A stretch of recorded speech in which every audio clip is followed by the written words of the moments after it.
Is there something important you should be doing right now that you keep putting off? Most of us have procrastinated at some point in our lives. Better yet, we all procrastinate.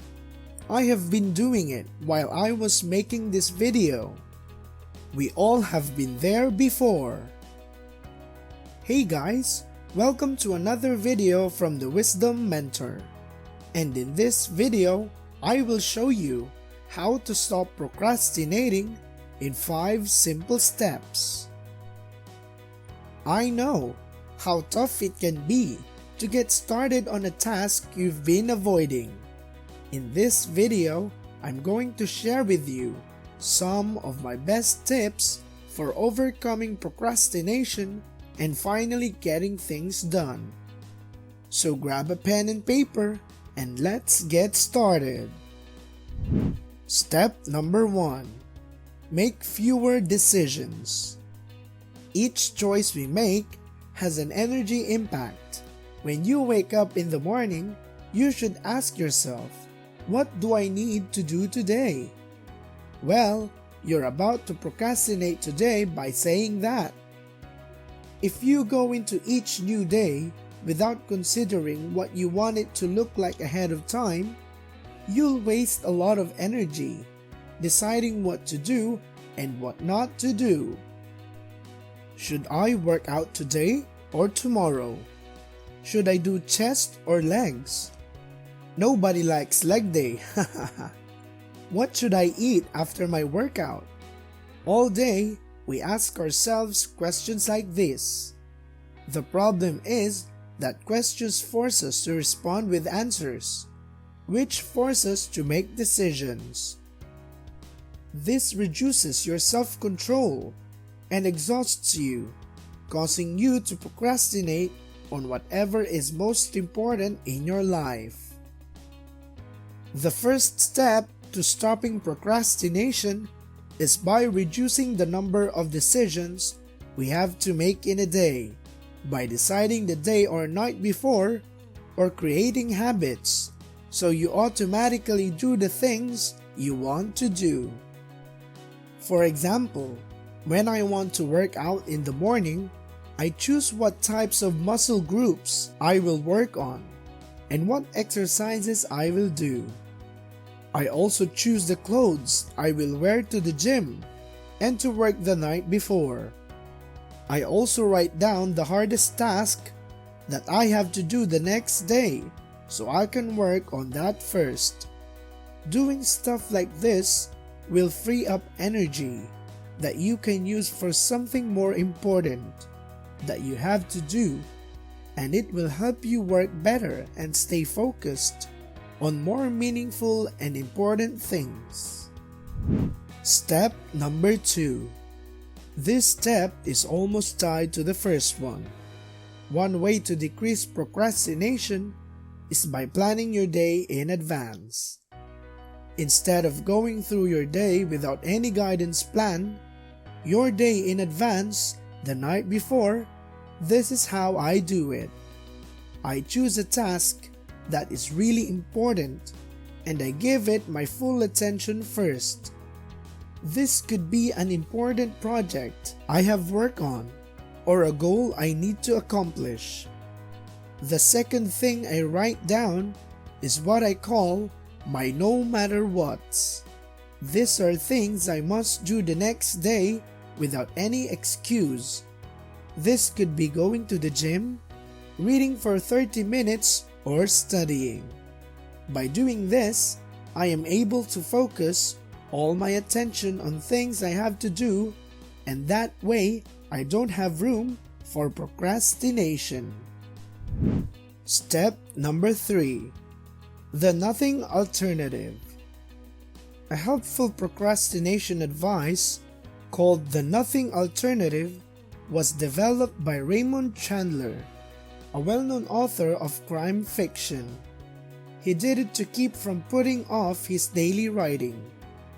Like some successful authors, Chandler found it challenging to sit down at the keyboard and bang out a set number of words every day. As a result, he came up with another strategy for forcing himself to finish the task and beat procrastination. He would schedule 4 hours every morning and tell himself to write or do nothing at all. And Chandler recommends those who suffer from procrastination to do the same, including writers and perhaps people from all professions. According to Chandler, he, the writer, doesn't have to write, and if he doesn't feel like it, he shouldn't try. He is not allowed to read, compose letters, browse at magazines, make checks, or do anything else constructive. He may, however, gaze out the window, stand on his head, or write on the floor. Write or don't write. That was Chandler's guiding principle, and it was effective for him. The guidelines are quite simple. You are not required to write or work on whatever it is that you need to do, but you are not allowed to do anything else. With these two possibilities in mind, you're going to start working eventually, because soon you will find yourself bored and will use work to get rid of it. And even though your work might not be simple, you can clearly benefit from this rule of do nothing or focus on the one important thing you have to accomplish. Try it out for yourself by selecting your most crucial priority for tomorrow morning and devoting 90 minutes of uninterrupted time to work on it. But keep in mind, you're not allowed to be distracted, so no smartphone, no Instagram, no nonsense. This is the time to focus. Step number 4. Focus on something doable.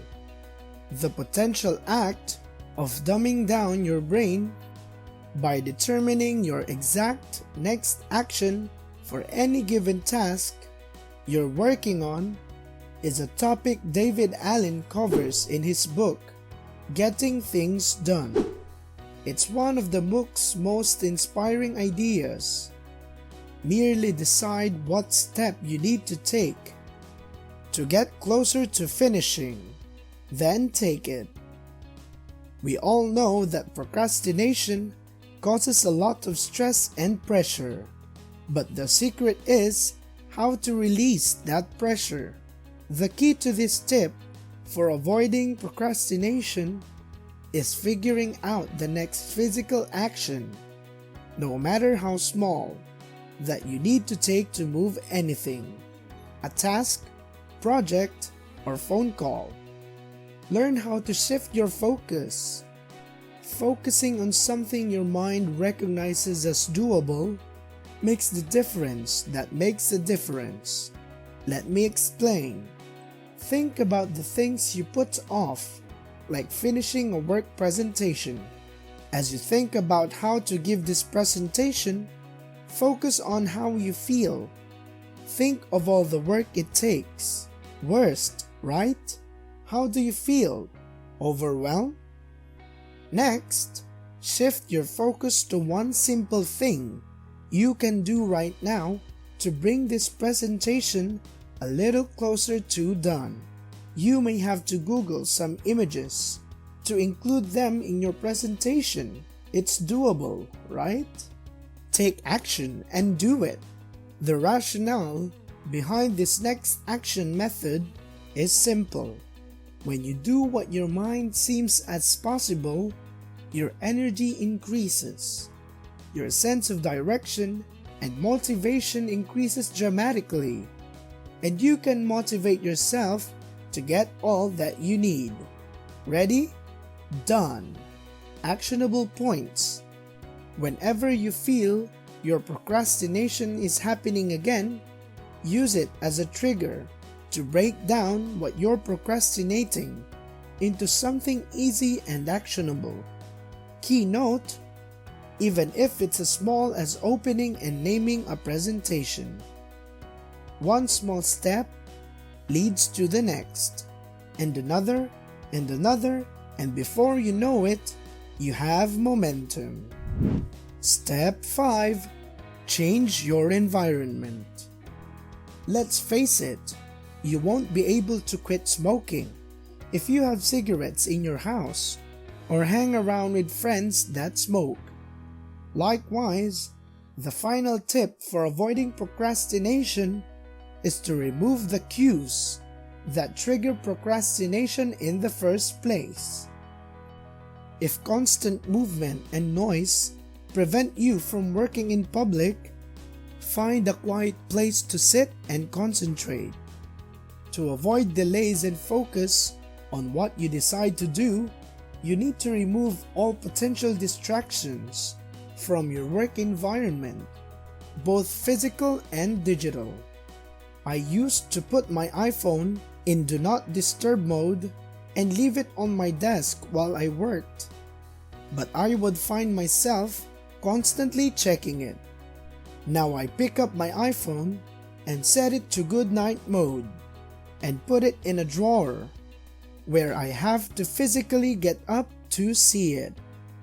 This helps me to stay focused. I hope you learned and you can implement the same strategies to quit procrastination. I believe in you and know that you will finish the task you have been putting off. If this video was helpful, please give it a like and also consider subscribing so you can keep becoming wiser every day. Thank you and see you in the next video.